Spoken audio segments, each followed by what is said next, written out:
Okay, and how many of those can you have? Is there a limit? It depends or? upon how you are arranging yourself and what themes you are exploring. Okay. I was under the understanding that you can't actually, I mean, technically. Let me put it to you this way. You can do the math, all right? Okay. Of the approximately 7 billion people on your planet as physical individuals, there are only about 350,000 to 400,000 oversouls. Okay. So do the math. Right. Right. That's an average. It fluctuates a bit, but that's an average. Okay. And I was under the understanding that if you had a counterpart, that you wouldn't actually ever meet them. It depends. Sometimes you might, sometimes you might not. It depends upon the themes you're exploring and how it would serve you to meet or not meet them. And sometimes you may run into a counterpart and fall in love with them, and sometimes you may hate their guts. Okay. Now, I'm being a little euphemistic because I certainly don't promote that idea. But nevertheless, knowing how you humans operate, you may simply find that you don't prefer some of your own counterparts. And that vibration may simply be for the purpose of keeping you apart. You understand? Yes. Okay. Do I have any counterparts? Yes. How many? 5. And they're all still living at this time? That's why I gave you that answer.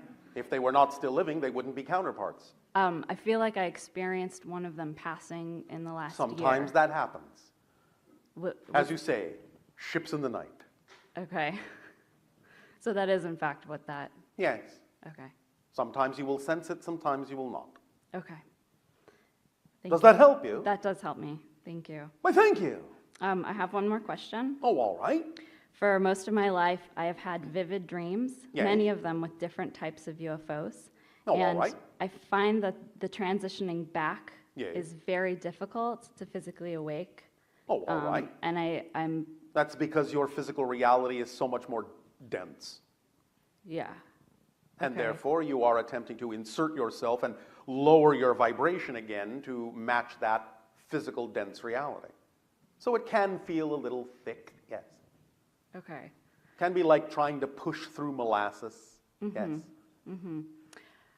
Is there a way that I could continue to have these adventures and vivid memories of my dreams? Of course. While still waking up feeling Yes. not so exhausted? It requires that you allow yourself a higher degree of lucidity in the dream. Because once you allow a higher degree of lucidity in the dream, you can recognize that you can allow a higher degree of lucidity in physical life. And that can allow you to, shall we say, control the vibration of the physical reality in a way to make it more compatible with your reinsertion. Does that help you? Yes. Let us explain very clearly that this is actually what our civilization has done. As we have said, when the soul decides to have an incarnation, and I'm speaking euphemistically here, symbolically in a sense, but there's some reality to it, vibrationally speaking, energetically speaking, the idea of the soul is that it splits itself into the higher mind and the physical mind.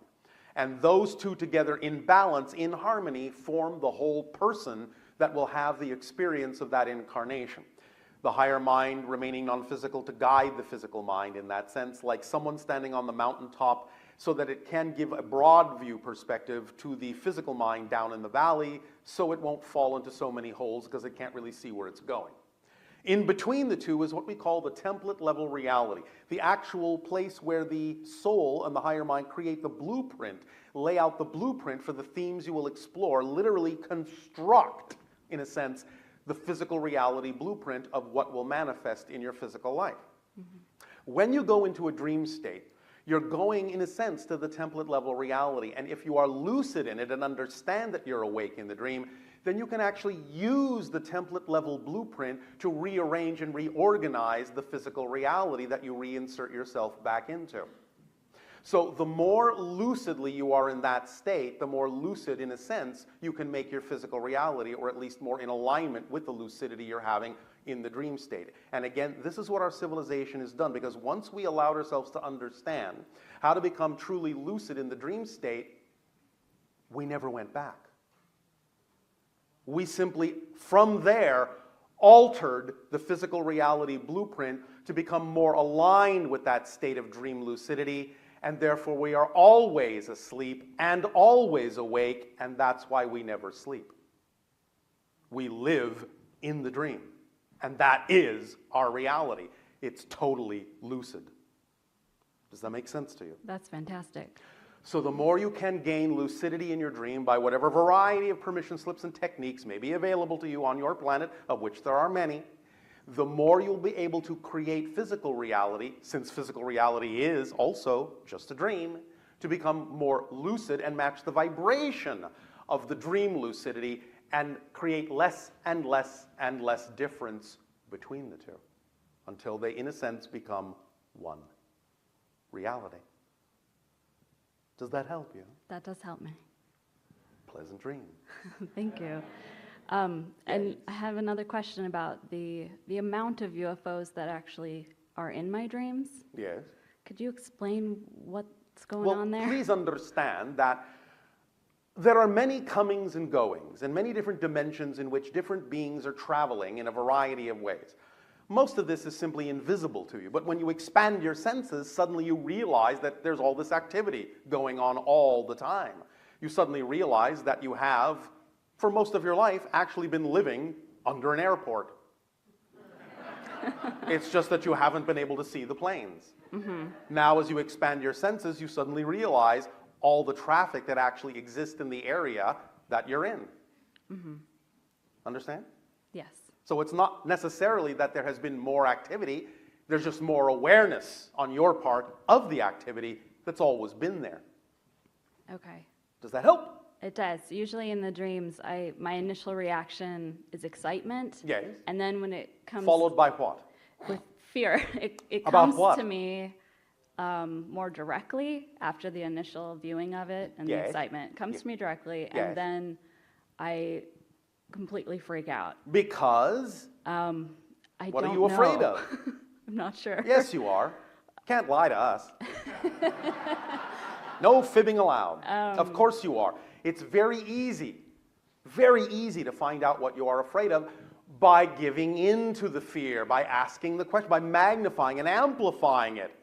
If I gave in to this vibration, if I truly recognized this reality, if I allowed myself to truly become who I prefer to be, what am I afraid is the worst, most terrifying, most horrifying, fearful thing I am afraid might happen? And when you're willing to hear the answer, you'll know why you're afraid.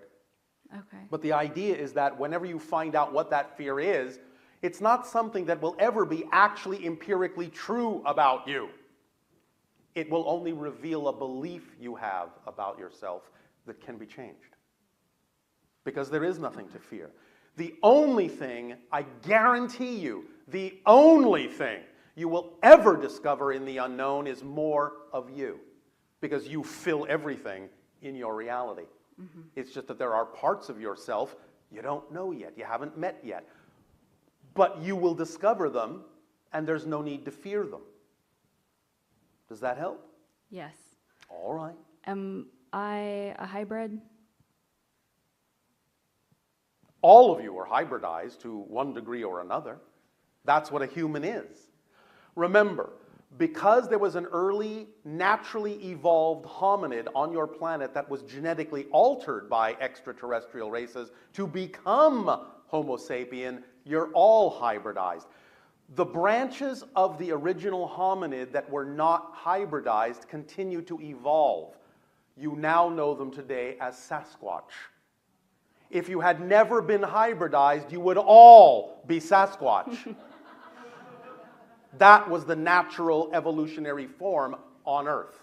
And it continued to evolve right alongside of you.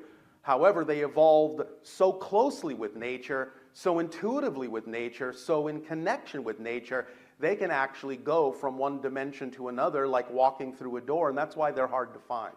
Mm-hmm. But that's the natural denizen, that's the original inhabitant of Earth. You, in a sense, are an alteration. You're a hybridization of that. Okay. Does that make sense? Yes. I feel like the fear that comes over me in the dream is the connection that I have directly with these UFOs and these. But why would that be something to fear? Bill, because I would have to face it and accept it and. And why would that own be it. difficult? I think it's. I have a great connection, Yes, and I love it. and I love listening to it. Why don't you love being it or having it? I don't know. Yes, you do. You'll find out that you know when you are willing to ask the question. What am I afraid will happen if I acknowledge the connection? I'm afraid of being seen that way. By whom?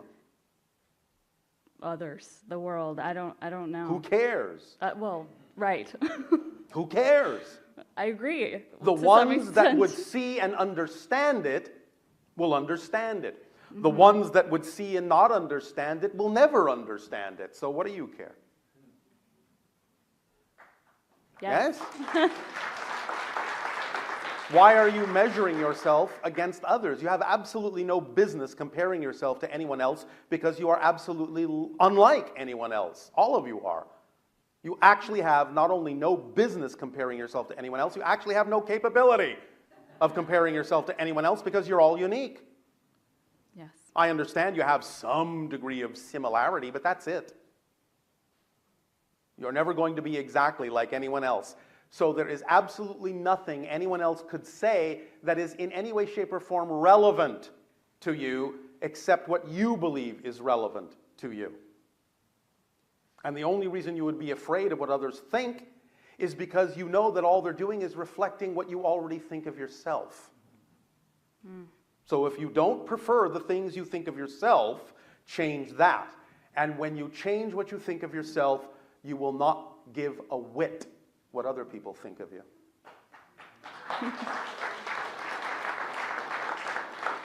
You can always use guidance to make sure that other people are reflecting things to you that you could use as information to keep yourself on track. I'm not saying you have to ignore everyone and not listen to them, because they may be saying things that are wisdom for you.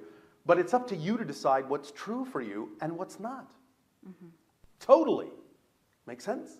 Absolutely. So again, no matter what anyone says, when you allow yourself to be who you are, thank them for offering you a different perspective. It's just not a perspective that you feel like agreeing with today. But they are totally entitled to their perspective because you would never disallow or invalidate what they perceive to be true. Because if you invalidate them, why should they validate you? Yes. But again, the irony and the paradox is you don't need them to validate you. And by not needing them to validate you, you are capable of validating yourself and everyone else, no matter how different their perspective of you might be from your own. Do you see the paradox here? Yes, Do you see how to use the power of the paradox in this? I do. Does this help you? Very much so. Why, thank you. Thank you.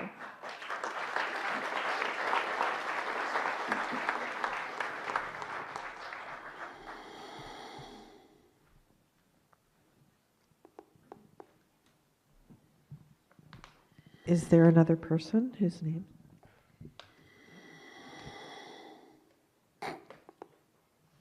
Hi, Bashar. And you good day. I'd like to ask, we're all trying to figure out You are all what? We're all trying to You figure are all what? We are selectively deaf to certain words. Trying is one of them. We are working You're either on, doing something or you're not. we are working on Yes? figuring out what our reality is. You are figuring out what your reality is And in your own way. You're not working on it. You're not trying to work on it. You're figuring it out in your own way. And that's where I could use some help. All right. What help would you like? Well, I understand the concept of parallel reality. Are you sure? It's kind of a new concept for me. All right, and you understand it just like that. Congratulations. But I could use some additional help. In what way? I just stumbled into some information on the history of the human race. Yes. Starting from the beginning, Yes. how Earth was formed and what it was originally intended for. And I'm trying to discern is that real reality or is that my reality? All realities are real. The question is not, are the realities real? Anything you can imagine is somehow, in some way, shape, or form, a real experience because you can't imagine non-existence. It's not possible. So anything you can imagine has some relevance and some reality somewhere. The question isn't, is it real? The question is it relevant for you? And you are the one to decide whether it is or not. Because if you shift, as you do, all of you, billions of times per second from parallel reality to parallel reality to parallel reality, you are shifting from one version of Earth to another, to another, to another, to another, to another, to another, to another, constantly in order to create the side effect you call space and time. So at any moment, you're actually on a different Earth with a different history. You decide by your vibration which version of Earth you will experience. So if one version doesn't seem to have a lot of relevance to you, one history doesn't seem to be relevant to you, then allow yourself to know that another version probably is more relevant to you. It's not that they're not all true, it's just that you are allowing yourself to experience whichever one is relevant for the themes you chose to explore. But all of them are true. Does that help? Or did that just confuse you even more? Well, I could probably use some clarification. The information I have is that this is regarding the Anunnakis. Yes. And I mean, I don't choose to have that reality, but I'm experiencing. Well, obviously, in some senses you do, or you wouldn't be where you are. Okay, got it. I'll All figure right. that part out. But you can choose your relationship to that idea in a way that only benefits you in positive ways, yes? Yes. So, then if you know that you can always choose a version that benefits you in positive ways, why worry about what other versions there may be if they have nothing to do with you? I actually don't think there's any other version because I've only stumbled into one version. There is no just one version. There are an infinite number of versions of everything you can imagine. You will gravitate to the one that is most in alignment with your particular chosen vibration based on your belief systems. Simple as that. That doesn't mean the other ones don't exist, Okay.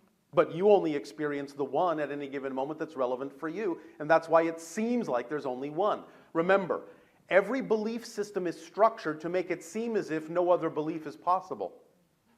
If that were not true, you wouldn't be able to have an experience in physical reality. Yes? Okay. Makes sense? Yes, it All does. right. So I have a lot of sorting out to do. well, all right. That sounds like fun. I hope It will it become is. clearer as you understand the concept. Okay. I have a question regarding dreams. Yes. I don't have dreams. Yes, you do. I don't remember them. All right. Are they really necessary to remember? No, Okay. Great. they are only necessary to have. Why is that? Because when you go into dream, because of your definitions of physical reality, making it seem as if you're disconnected from the spirit self, you go into the dream state to shut down the physical mind so you can reconnect consciously to the idea of your greater self and recharge yourself. And without that, without dreaming, you would actually go into psychotic shock because you're relying totally on the physical mind, which cannot exist on its own. It has to connect, it has to connect, it has to connect to the higher mind somehow in consciousness. And therefore, when you're not connecting consciously in your daily life, you will connect unconsciously in your dream state in order to maintain the balance of your total being. Because without the idea of making that connection, you are not functioning as a whole being. The physical mind by itself is literally a half-wit. Is it necessarily to consciously remember your dreams? I mean, we've already hooked on No, as I unconscious- just said, as long as you have an unconscious connection, that will suffice. Sometimes it might be necessary to remember certain things if it serves the theme you're exploring, but you don't necessarily have to remember them all. Okay. Does that help you? Yeah, yes, it does. All right, well, pleasant dreams to you, if I'm you sure remember will them. be. Yes.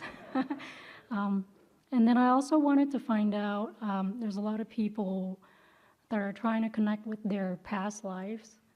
All lives exist simultaneously. The lives that are called past lives. I know what you meant. How can you give us some tools on how to connect with these lives? You're already connected. You're already receiving information and downloads from all the experiences of the ones that are relevant to the life you've chosen here. So it's not about how do I connect, it's how do you have more awareness that you're already connected. That's a big difference. When you understand you're already connected, that fact alone, if it actually is perceived by you as a fact, will or perhaps can make all the difference in your experience of those connections. Because if you know you're already connected and you take that for granted, then you don't have to try to connect. Trying to connect implies that you believe you're not connected. Knowing you're already connected gives you a head start, and thus then makes it easier for you to perceive the connections that are already there, instead of believing you have to do something that you don't know how to do already. Big difference. I guess my question would be then, how do I recognize that I'm already connected? I just told you. I'm Do you sorry. understand that everything exists all at once? Yes. Do you? If you really understand the concept that everything is actually here and now, then the real question is, how can you not know that you're connected? If you don't know that you're connected, then you don't really understand that everything is one and here and now. Because with a true understanding of that, it automatically is understood that everything is connected. Why? Because everything is the same one thing from a different point of view. So if everything is the same one thing, how can it actually be disconnected? There is only one thing in existence. Only one. There's only one moment in existence. Only one. What you perceive as different moments are the same moment from a different point of view. So it's not even that you have separate things that are connected. There is only one thing. Therefore, connection is built in. Because every apparently different thing is just an appearance of difference. It doesn't actually different. It's just the appearance of difference. It's just the experience of difference. But mechanically speaking, there is only one thing. That's it. Is there a way for me to, I guess, some tools where I could... I just gave you a very powerful one. I'm sorry, I'm missing it. Yes, you are. There is no such thing as being actually separate. There is the illusion of separateness, the experience of separateness, but there is no such thing mechanically as actually being separate.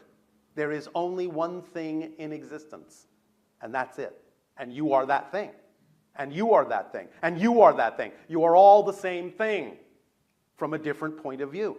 It's just reflections, different looking reflections of the same thing seeing itself in all the ways that it can. So if you understand that what appears to be different people are actually the same being, how can it not be connected? There's only one being. What is there else to connect to? Nothing. Everything is within you. There is no outside. Is this making more sense? Not really, but if I can, Yes. give an example. By all means. So let's say all of a sudden I'm by a swimming pool and I'm taking my first beginner swimming class, Yes. and all of a sudden I get really scared and I don't want to go in the water. Yes. I've never had any water experience, so I don't understand why I'm afraid. So would it be safe to say that that fear of water may be something that is from one of my other selves? It might be, but it doesn't have to be. The fear of water may connect symbolically to some fear you have in your definitional system in this life too. Even if it's not literally a fear of water, the water may symbolically represent something you are afraid of. Many of you already know, psychologically speaking, that water is symbolically representative of emotion. So the idea may be that you have a fear within you or a fear of some emotion within you that the water simply symbolizes. And it could be many other things. You have to take it on a case-by-case basis. Can you expand on your comment, water is symbolically representative of emotion? Well, this is simply what comes up in your natural psychological experiences, in what you call your psychological information. The idea of emotion, energy in motion. Emotion is fluid. Thus it is symbolized with the idea of water, diving deep down into your emotionalities, like sinking under the surface of the sea or a pool. It's like allowing yourself to be immersed in the idea of your consciousness. And this has feeling components to it. And thus it has emotional components to it. It's like being immersed, like a child, in the amniotic fluid and feeling the idea of the support and the unconditional love of the mother, or feeling the fear of the mother. So it could even come from that. Going into a pool could be reminiscent of being in the amniotic fluid and feeling the fear of your own mother before you were born. It could be many things. You have to find out what it is for you by exploring your belief systems about why you have fear. And then the answer will come. The idea will come. It will show you. The synchronicity in your life will show you what the connection is. All right? Okay, But you have to be willing to explore that and not be afraid to explore it. great, thank you. You have to swim in that water. All right? Yes, thank you. Thank you.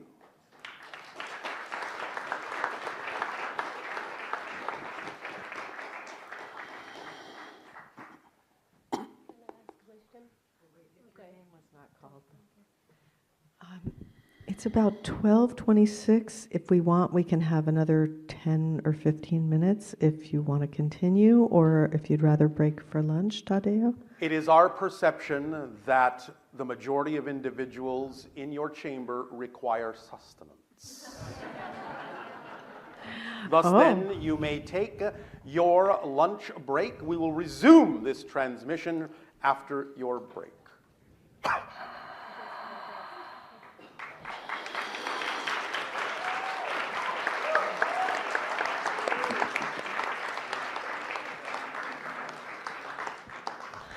How's it going?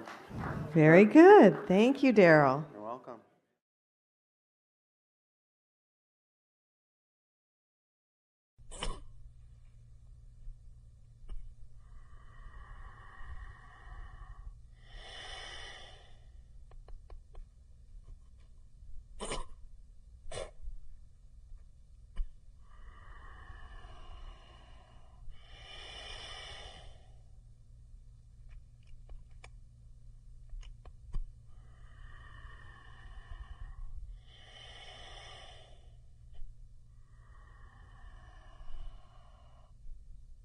All right, we will continue the transmission in the following way. Allow us to briefly recap. You have your 15-minute time span, which is the time in which, generally speaking, the neurological pathways go from plasticity to hardwiring themselves with a new idea. And with every single thought, with every single feeling, with every single definition, you change the wiring of your brain. And now, with the understanding and the introduction of this specific structure of belief, embedded through the holotopic experience into the center of your receiver antenna brain, you now can have the opportunity to always allow there to be a doorway to the light, even in the darkest of hours, even in the most negative of beliefs. There will always be that tug and that pull to remind you that there is always a light at the end of that tunnel, and to urge you to walk toward it. And to know that every moment is a new reality, a new you, utterly and totally defined by whatever definition you choose to buy into most strongly at that moment. And we remind you of your mechanisms of manifestation, making the invisible visible that is already here, and motivation, discovering what beliefs you have attached to the ideas of pleasure and pain. That these things are not things you have to learn, just things you have to clarify and use as tools. With your permission slips, you are now more capable, because you are new people, more capable than those people that were here a moment ago, more different, more clearly aligned, more clearly defined, with the higher mind in concert with the physical mind, than the people that were here before. Those people are in another reality. It still exists, but they are not you and you are not them. You are now who you define yourselves to be. Feel the difference in greater ways every day, and you will see and experience the immediateness of the shift from reality to reality by simply creating greater difference between them. Because there is already a total change with every change. And now, in keeping with the idea of the manifestation mechanism we described, by focusing and concentrating your intention, as you did in the holotopic experience, bringing your passion, your vibration of highest resonance into it, we now transfer to the other side of letting go, opening up, surrendering, not thinking about it, changing the subject, going in a new direction, lightening up, not worrying about it at all, letting the higher mind take care of it for you, letting the higher mind involve itself with the how your passion will manifest, of the how the synchronicity will present itself to you. This already works. You don't have to make it work. It's the nature of the structure of existence and creation itself. Let it work. Allow it to work. Relax. Let go. Be at peace.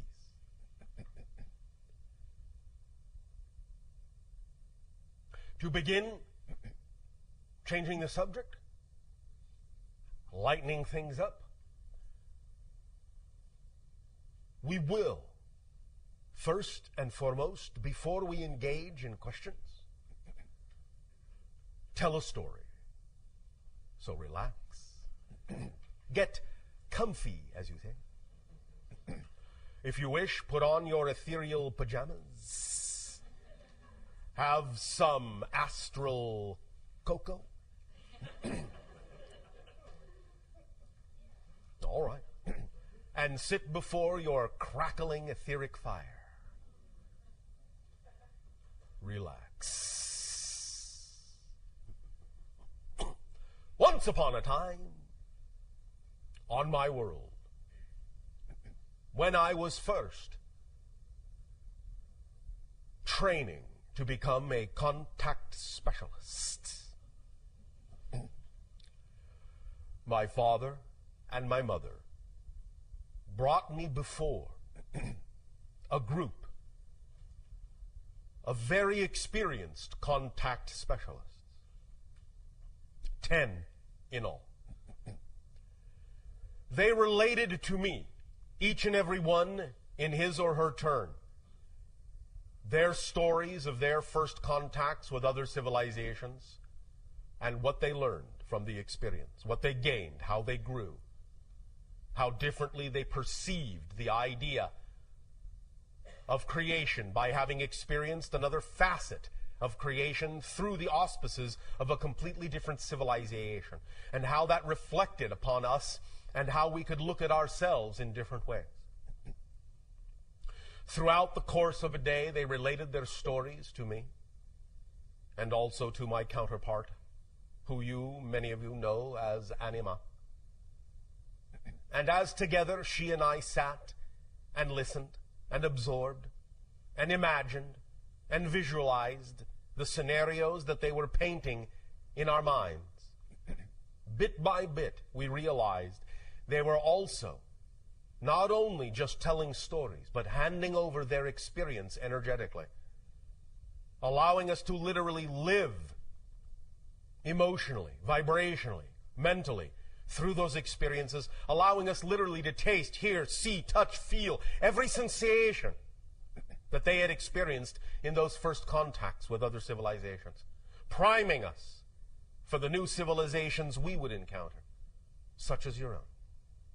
So that by the time it came time to encounter you, we would have a wealth of experience and knowledge to draw upon, to aid and assist you, and also to allow our interaction with you to aid and assist us in seeing ourselves relative to all the other civilizations, all the other facets of the multidimensional crystal of all that is, and giving us a deeper appreciation of our connection, of our relationship as family within creation,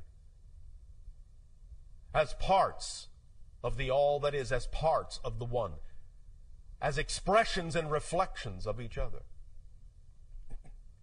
And at the end of that day, after we had absorbed those experiences in that way, we were then allowed to be by ourselves momentarily, alone. They all left, bid us, as you say, farewell, went on their way. Anima and I were simply by ourselves in what you would call a very natural setting of trees, of grass. And as we allowed ourselves to simply remain there quietly, absorbing all that we had learned, we began to realize that the stories were not over. For as we sat there, in that resonance, in that vibration, suddenly we received stories from the rocks and the trees and the animals and the sky and the water and the air. And everything our world had to offer in its consciousness, in supporting us as the mother of us, we received from her that day. To let us know that as we ventured out among the stars, we would always carry a piece of our own home world in our hearts. We would never be disconnected from her.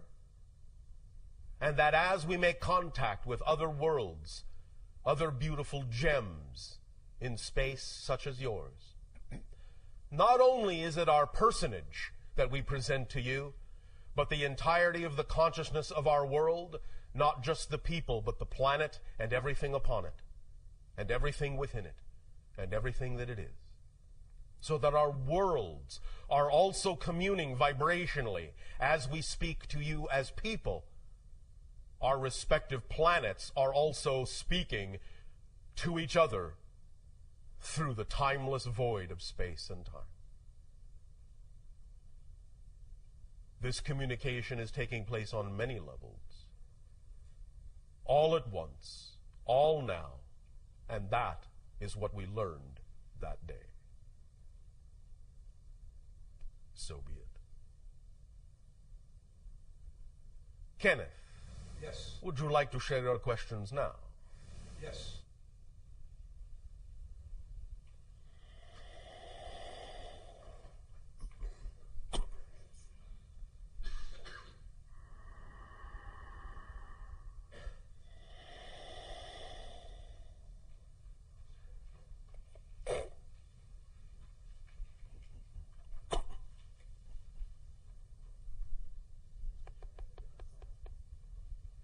Hello, Bashar. And do you good day? I was really glad that the guy this morning called you B. Yes. I like nicknames. They save so much time. Yes. Of course, you know, these days we recognize that as a dual-layer joke. The first layer being, of course, on the human level, where nicknames really don't save that much time. And on the metaphysical layer, we know that there is no such thing as time. Yes. So there's nothing to save anyway. Yes, thank you. Yes. So, I have a metaphysical joke for you. Oh, all right. And I would appreciate it if you would get your people tuned into this. Always. Okay. So, you ready for the joke? Yes. How many Sasani does it take to change a light bulb? Let me check. All right, we give up. How many? None. Everything changes, so the light bulb changes on its own. Oh, thank you.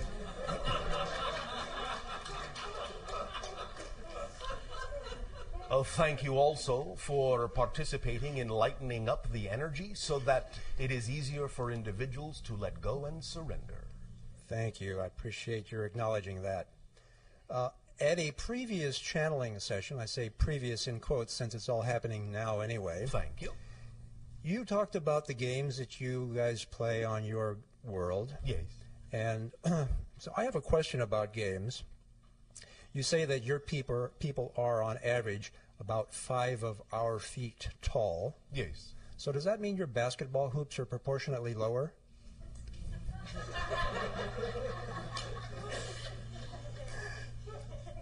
If we had basketball, they would be. Yes. And of course, that's why it's funny for us, because we all know you don't play basketball. Yes. Yeah.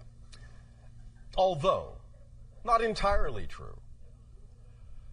Any time we make contact with a new world, there are usually at least a few of us who make an attempt to emulate some of the things of that world, including some of your games. Mm-hmm. So there have actually been a few that have attempted what you call basketball, baseball, and so forth. Uh-huh. I'm getting the picture that the balls might be balls of energy rather than physical balls. Not always. Sometimes we really wish to, as you say, get down and dirty and play like the natives. So that we can gain a thorough appreciation of the physicality that you experience in your reality when playing the game. And do you appreciate it the way we do, or at least appreciate it in your sense? Yes. Yeah, good. You realize, Bashar, that going by the single name Bashar puts you kind of in a unique category that includes Cher and Madonna. Yes. Prince, yeah. Just thought I'd make. Thank you. Anyway, now to my question. I have been reading a series of books called the I Am Discourses, Yes. which are basically discourses given by Earth Ascended Masters, primarily Saint Germain. Yes. And they use the term I Am Presence. Yes. And the concept that they refer to, I believe, is the same as the concept that you refer to when you say higher self. My question is, are these two terms truly synonymous, or are they talking about a level or a span of frequency that's different from the span of frequency that you refer to when you say higher self? It is the combination frequency. When we talk about the idea of the partnership and the relationship in perfect balance between the physical mind and the higher mind together, that can be referred to more precisely vibrationally in the way they mean it as the I Am Presence. Okay. So there's kind of an overlap there. Yes. Yeah, okay. The Ascended Masters are purported to have completely, I just about used the word conquered, but I really mean gained command over physical reality in all respects. They can materialize their bodies, as I understand it, dematerialize their bodies. And this would be a level of ability for humans that is quite extraordinary, that, as I understand it, is different from the level of reality or command over reality that you guys have. And I'm not trying to make a comparison for judgmental purposes, just so that we can see that as humans we can ascend to a level of truly complete command over our reality if that's what we choose. Yes, and many individuals in my own society have that command. Uh-huh. Is there a particular reason why some do and some don't? Yes. It depends on the path they have chosen, what it is they are teaching, what it is they have to reflect, and also to some degree the idea of what many individuals choose to do with remaining in certain levels that make it more conducive for them to interact with other beings of similar level. Mm-hmm. So what is it that they are communicating by understanding and having this command of reality that someone who doesn't have that command is not communicating? First of all, they are as a vanguard, in a sense, communicating to the entire society and constantly reflecting to them openly the potential that exists in all, so that we never forget that by having examples around us all the time. Which is what our ascended masters do as well. Yes. Cool. Okay. There's Bashar? that temperature again. Yeah. That's the end of my questions. Bashar, get out of my way. I'm coming through. Shivai. Shivai to you. Thank you, K. Welcome, B.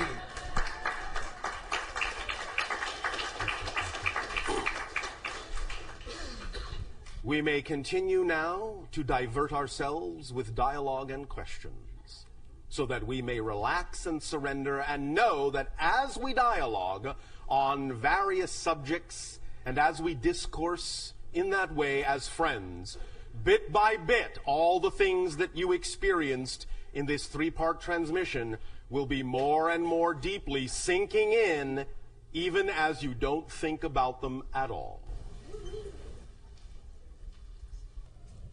Hello, Bashar. And you, good day. I just want to thank you so much. One moment. All right. I wanted to thank you so much. I saw you probably a year and a half ago at the quantum physics workshop that you did, and my life has just been a series of miracles and synchronistic events, and it's been so much fun. And Well, I thank you for creating your life to be that. Thank you. At that workshop, you had mentioned that there was these ships in the sky. They were stars. They would look like stars. They were blue and red and white, and they would strobe. And you said that those were the motherships. And I was incredibly excited to spot them, and I did. I see them all the time, and I wanted to ask you if those, other people tell me, like, they're just stars. That's what stars do. They strobe like that. And Sometimes that is what they are. Okay. Sometimes, if you are able to pierce into other dimensional frequencies, you can see that there are other things there. It is simply a matter of having discernment to tell the difference. Okay. A year ago at the Burning Man Festival, Yes. I would say my highest excitement at that time was to make contact with a UFO. And I meditated on it for several months before I went to the festival. And when I got there, I saw stars flying in the sky. And so did several of my friends, and it was really exciting. And then one particular night, it seemed as if the planet Jupiter flew across the sky. No. And there were several of us who obviously it wasn't the planet Jupiter. It was Thank something you. else. It looked like maybe it was parked in front of Jupiter, but definitely a very bright object that was pretending to be Jupiter that evening flew very dramatically across the sky, and about 10 of my friends saw it, and it was right. incredibly exciting. All and right. I don't know what to make of that. What do you need to make of it?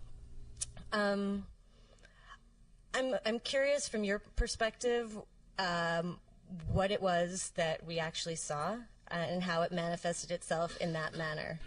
There will always be, in a sense, observations made and observations allowed to test the level of ability that you have as beings to pierce the veil into other dimensional frequencies and see things that otherwise you would not be capable of perceiving. So many of these are simply, in that sense, barometers to allow us to know and others to know what level of frequency you happen to be operating at in that particular scenario, so that we can, in that sense, gauge and understand what different scenarios allow you to do as permission slips to take yourself to different levels, and what, by taking yourself to those different levels, you are capable of perceiving. Okay. For we will know when you can see us, and we will know when you cannot. Interesting. And that will go into a large pool of understanding and knowledge about how ready your species and your planet is for further contact. Okay. All right? Yes. So you can make that of it if you wish. I shall. Thank All you. Another question. I have a negative blood type, and I've wanted to ask you this for a while. I've read about it, and I've tried to understand where it comes from. And I'm curious, from your perspective, what if I incarnated into this body at this time, space, reality, with this particular blood type for a particular reason. Of course. And I was You wondering- always make these choices. There are always aspects of what you choose to experience as an incarnation that play into the theme that you chose to explore. Again, the question is, what do you make of it? What does it turn your mind to? What does it focus you on? When you create symbols for yourself in your reality, it is usually reflective of some aspect of the theme that you are exploring in this life. For example, the channel's blood type is B positive.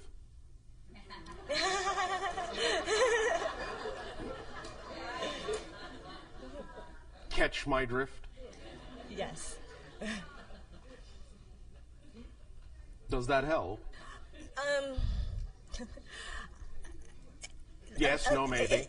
A little bit. All I was right. wondering if you could explain a little bit where it comes from and As we have recently said, humanity is a mix of a variety of genetic types, the idea being that some of it is extraterrestrial in origin.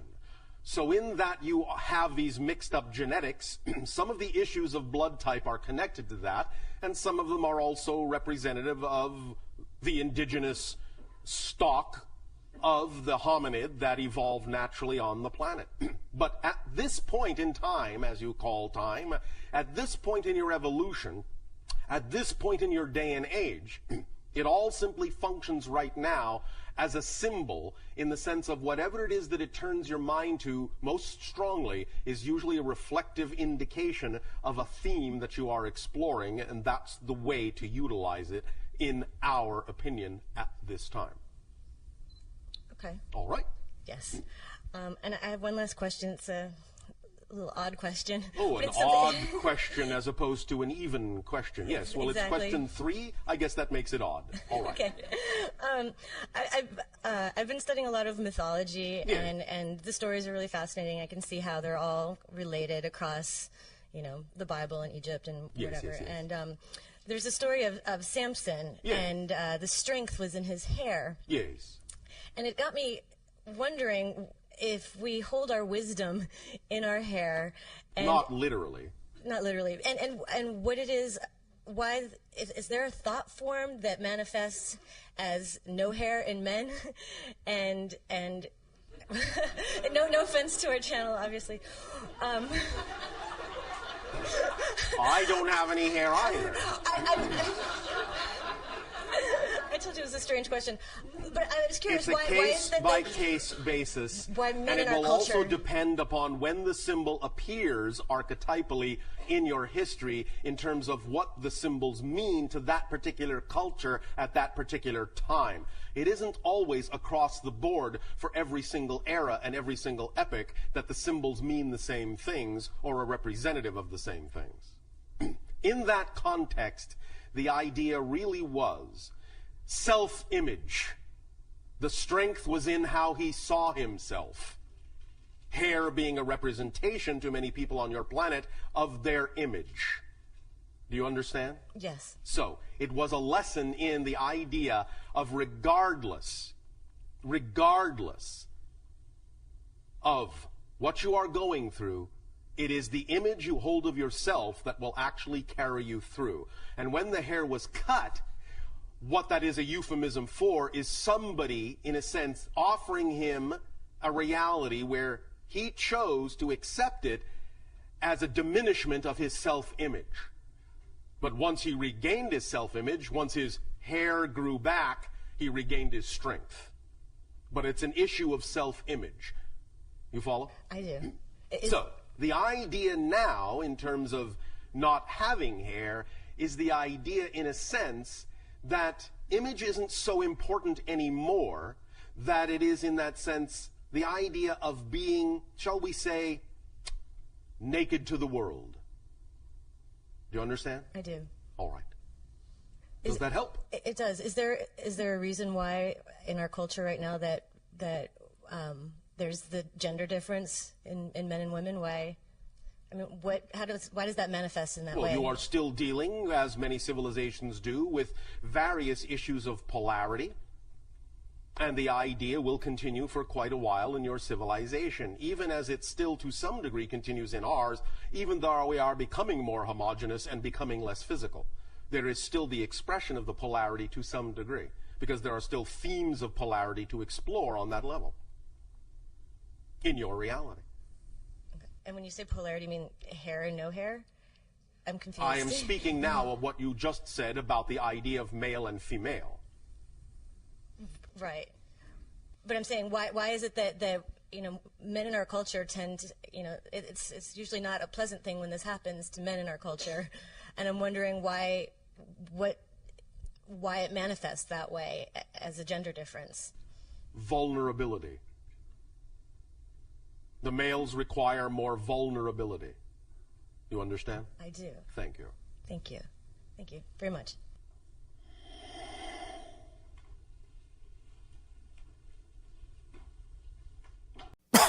All right, I'll say good day to you this day of your time. How are you all?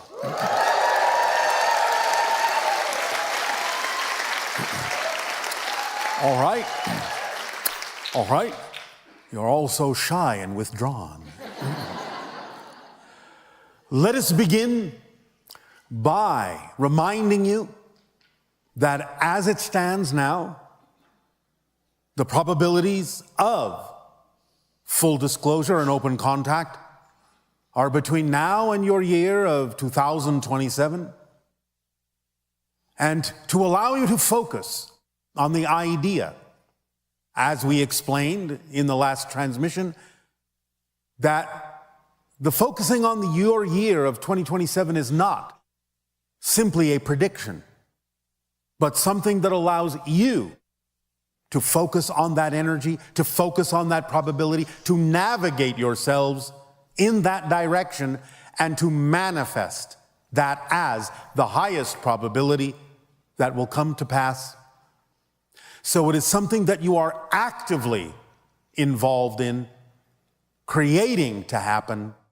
So allow yourselves to focus on the idea of 2027, not just as a prediction, but as something you can be actively involved in focusing on, bringing about, actively manifesting that probability into your reality in an experiential way. Feel the reality of it. Feel it crystallizing around you day by day. You have invited us. We have accepted your invitation. So, let the party begin.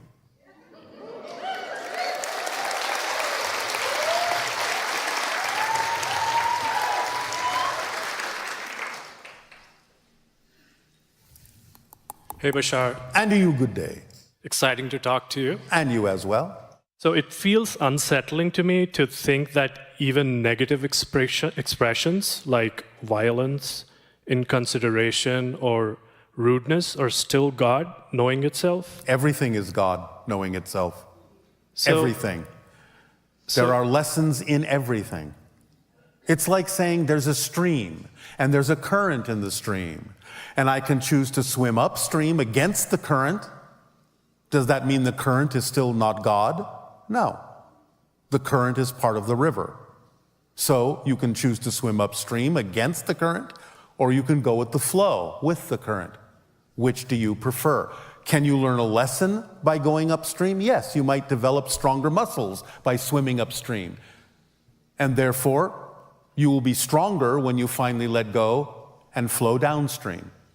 So even what appears to be negative can still be something that will aid and assist you by learning a lesson that will help you grow. Yes? I struggle with that because... You're struggling because you're swimming upstream. I guess my question is, what place does integrity, goodness, service to others have in life? Why do we have to choose to do good? You don't have to choose it. But let me explain it this way. Speaking of the idea of current. As we have explained, there is the positive, there is the negative, but there is the neutral. Reality is a trinity, not a duality. There's always the neutral place in the center. But the neutral place in the center still allows you the freedom to choose what you prefer. So in a sense, euphemistically, you could say that creation is 51% positive and 49% negative. So the idea is that if you simply relax and go with the current, you will ultimately drift into the positive side. But the idea is, if you understand that you may have chosen to come through the negative side to learn the lesson, that you can simply let go and drift into the positive side naturally, then you will have used the negative side in a way that is actually resulting in a positive outcome. So again, the idea is just to look at these things mechanically. It's not a value judgment. We understand that you can express the idea on your planet in violent ways and ways that aren't necessarily condoning the idea of perpetuating life. We understand that. But again, a soul can sometimes learn in a much more accelerated way by putting themselves in a situation where they are immersed in something that is so dark, so dense, that when they finally let go of that, they will fly that much faster into the light. We call this the rubber band analogy. Because the farther back you pull a rubber band, when you finally let it go, it snaps that much faster in the other direction. And so sometimes souls can use the negative energy, the negative mechanism, to steep themselves in such negativity that when the soul finally says, all right, I have learned all the lessons I can about this being a vibration that is not necessarily in alignment with what I ultimately prefer to be and who I really am, and they finally let go of it, then they will snap that much faster and that much farther into the light, into the flow. So you can use it that way. It's there available to you if you want to do it that way, because Source is everything and all possibilities, and it doesn't judge or devalue anything within itself. It's just a mechanism. It's not a value judgment.